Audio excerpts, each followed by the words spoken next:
language outside of English when working?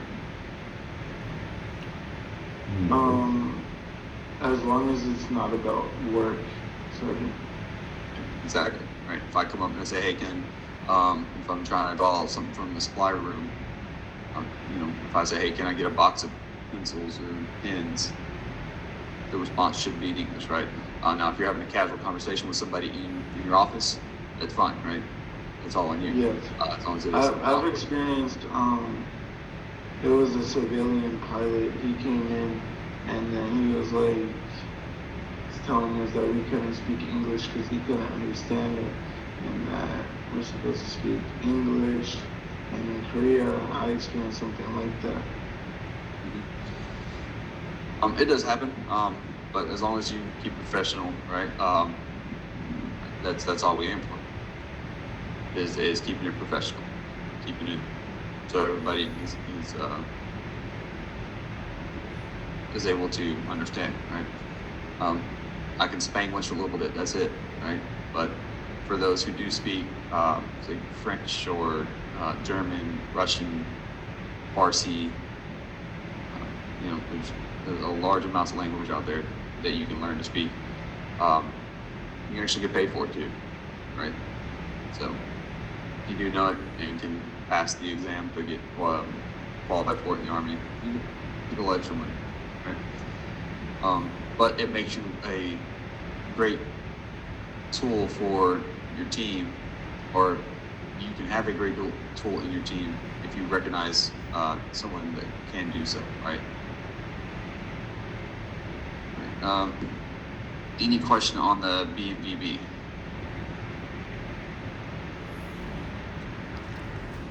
No, Sergeant. No, Sergeant. All right. So this kind of breaks it down a little bit further. I guess and scroll through. Person doesn't drink coffee, tea, alcohol, doesn't use tobacco in any form. You can further have religious beliefs that would influence that behavior, right? And that interference isn't a fact. Your inference might be incorrect, right? So, if you know you have someone who doesn't drink coffee, tea, alcohol, use tobacco in any form, what religion can we kind of say that they practice?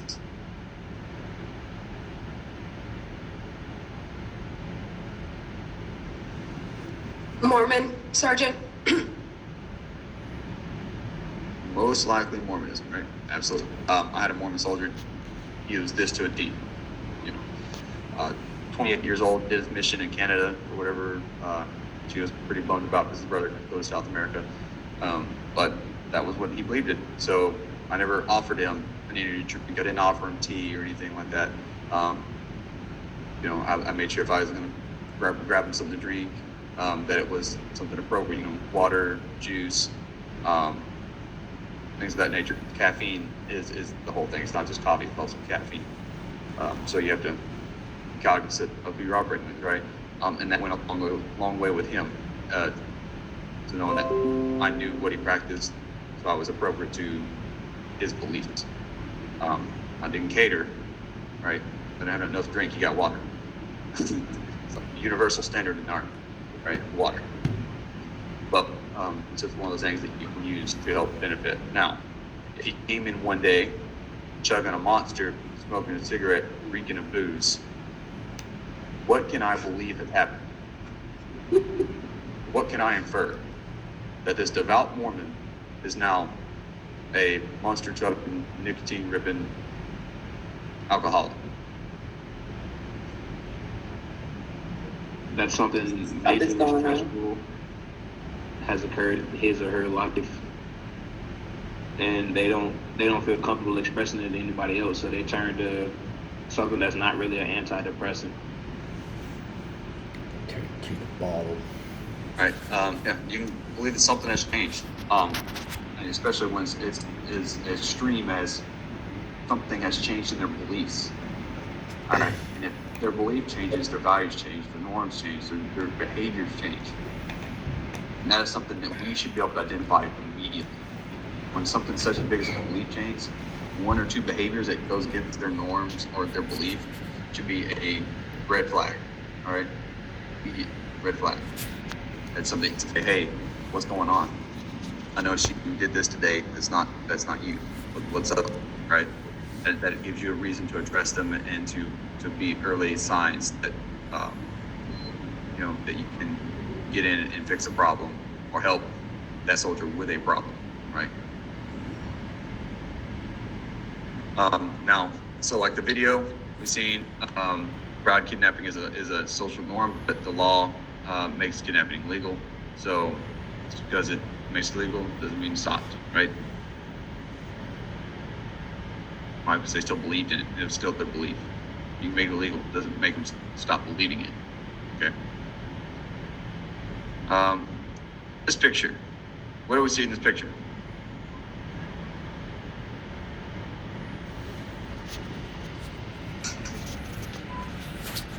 I just see 3 soldiers, Sergeant. Okay. So we see 3 soldiers. What are they doing? Walking around Walking. with looks like M9s or M17s on their leg. And kick. All right. They do have holsters on. Those could be tasers, but most likely M9s. Probably not the M17s, considering these other 2 are still in ACUs. But when you look at it, what can you determine about that area, though? Just coming from having lived in the New York City area, no one is probably watching them whatsoever. So, Including that lady on the cell phone.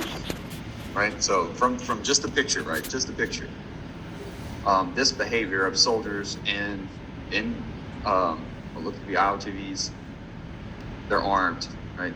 They're just walking down the street. That's their behavior. Does that seem to be a norm based on the reaction of the people in the area? Yes, Sergeant. Right. Now, is New York is its own culture itself. Let's be real. All right. New York City has its own culture. All right. Don't talk to anybody ever on the street unless you know them. Don't say anything because they're going to assume you either want something or that you're being rude. Apparently, right? Everybody's too much in a hurry to talk to you. Right? Is that a normal thing in New York? Yes. In my experience, Sergeant, it's pretty normal. Right. In my town, right, we'll stop in the middle of the road and talk to each other. Don't bother me none. Like in our vehicles, right? It's a tiny town. If we seen soldiers kitted up, walking around armed, there would be a different picture going on, right? We'd be like, what is going on? It's Red Dawn. Here comes Russia. Let's move, right? Okay. That is not a normal occurrence for us, all right? Now, based on that lady just walking on the cell phone, talking, paying them no mind, the people in the background you see, they're kind of congregated, they're just kind of walking down the sidewalk, no one's really paying the soldiers no mind. That seems to be normal behavior. It's expected to see, at times you're going to see soldiers walking down the street in the uniform that they're in. Now, would you say that they value their presence?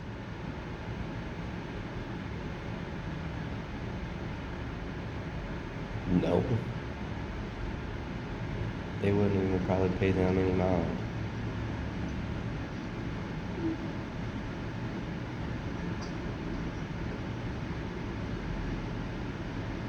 I would say no, Sergeant, only because it seems like they don't even care that they're there.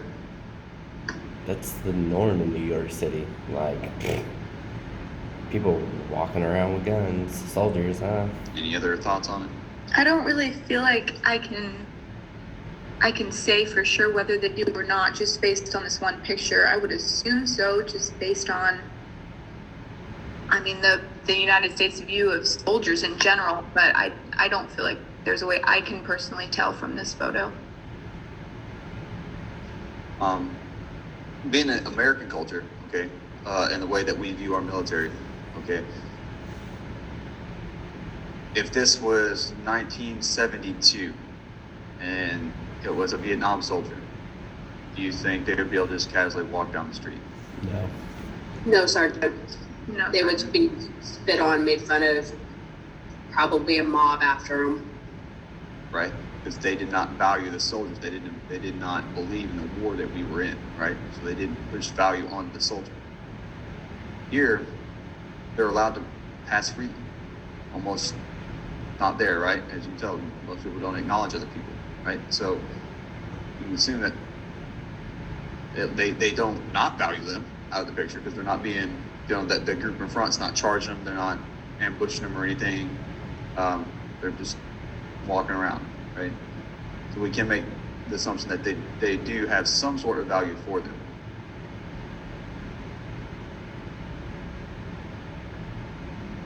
Roger, Sergeant. Do that. My thought process with that. So that's kind of what we're looking at. It's like Ruth's having some connection issues. Sorry. All right. So this is just a practice on being able to identify behaviors, norms, and beliefs based off of single images, which pretty much describes our entire life, making decisions based off of images. All right. Snapshots in time that tell us what's going on. Okay. Even if it is, right here in front of your eyes, what you perceive are snapshots of what's going on and how you perceive it. Okay. So, culture minors, another video.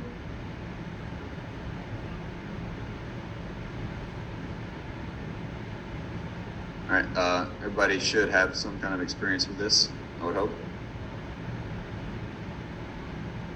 It's not very long, it's only a minute, so just be mindful. Give me a second here. Make sure that I have my sound completed. Alright, so we're gonna watch this quick little video.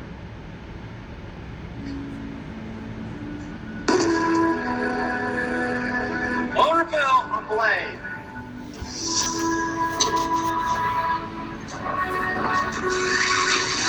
A lot of people associate culture training with learning about foreign culture.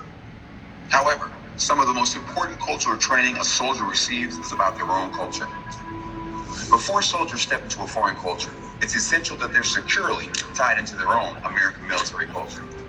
Knowing your own culture is a survival skill, particularly during a deployment. The Army values, the soldier's creed, the oath of enlistment, even the Pledge of Allegiance can remind a soldier of their own culture and give them a lifeline to their own culture when things get chaotic and unpredictable. At home or downrange, knowing your own culture is a survival skill. Culture matters.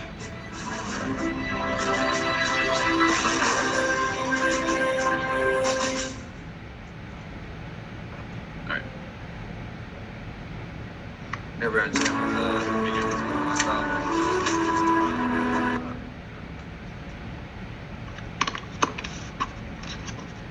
Don't get lost.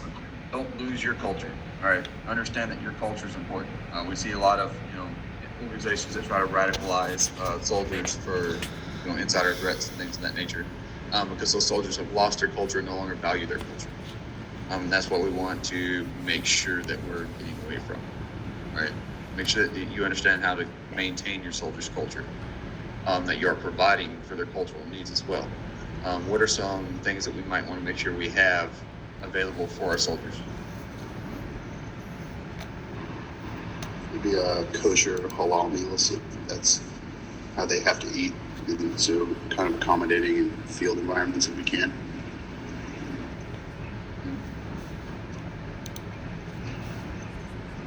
So appropriate food, absolutely. What are some other common things we see?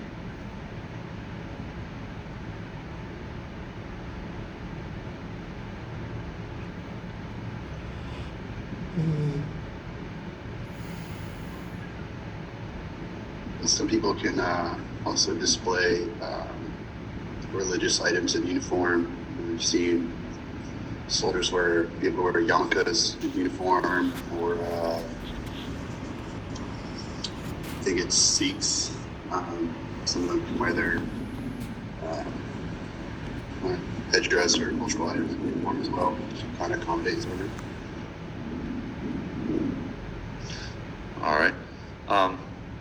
Yes, absolutely.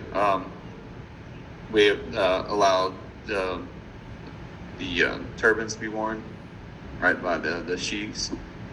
Soldiers can now grow beards for Odinism,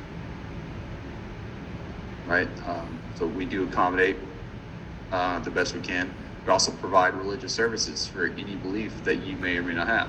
Okay, and you got to make sure you have that available for your soldier. Allow them time to at least practice their religion. Allow them their time, their prayer time. I've had Wiccans, Satanists, Mormons, Christians. I've had just about everything I can think of. And you have to be able to facilitate them their allowance to practice their religion, see whatever priest or father or whatever sanctum that they want to go to, right? Just another way we can help them continue to practice their culture, their belief system, and maintain their trust, right? The book you'll see here, right, is used by the Marines, right? This is how they learn about their operational environments, right? So, Operational Culture for the Warfighter, Principles and Applications. It's a good book, hyperlink down at the bottom. It goes over the physical environment you're operating in, the economy of that area, the social structure, political structure, and that area's belief systems. And that's how they determine how they need to operate in that area, right? So, how can we determine, what can we determine based off of physical environment of a place?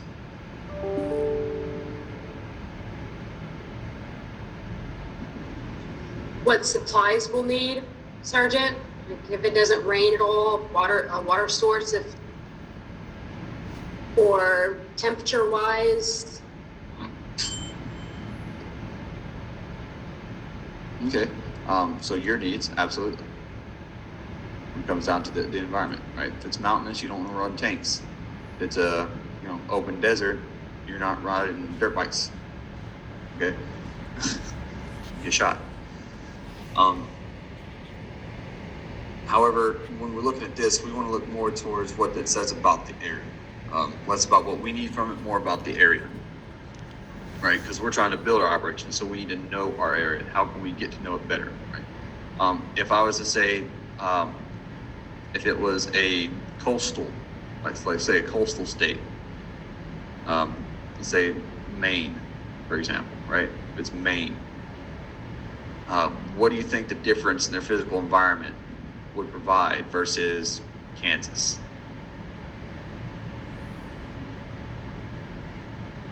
It's colder in Maine than it is in Kansas, probably.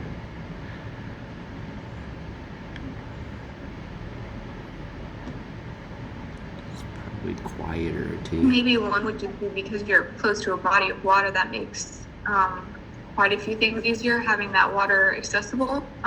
Additionally, there might be more like vegetation and stuff, which would provide shade, as opposed to like an open expanse like Kansas.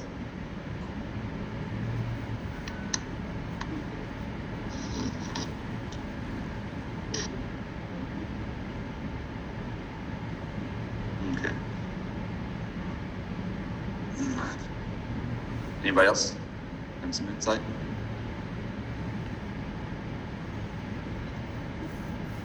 I'd have to agree with her, Sergeant. Maine is got more forests than Kansas. I don't even know if Kansas has a forest, but so it offers better coverage.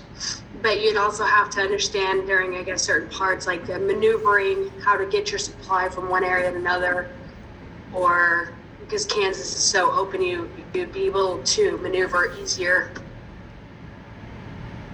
All right. If each one of those states had their own militia, which one do you think would have a navy? Maine would. Okay. They're on the coast. They have. All right. Which one do you think is going to be? What do you think their economy is going to consist of, based on their physical environment? It's going to be import exports, mostly seafood driven, versus Kansas, right? corn. Lobster's corn. Okay. That's where we're kind of leaning towards, right? How the physical environment defines them as an environment.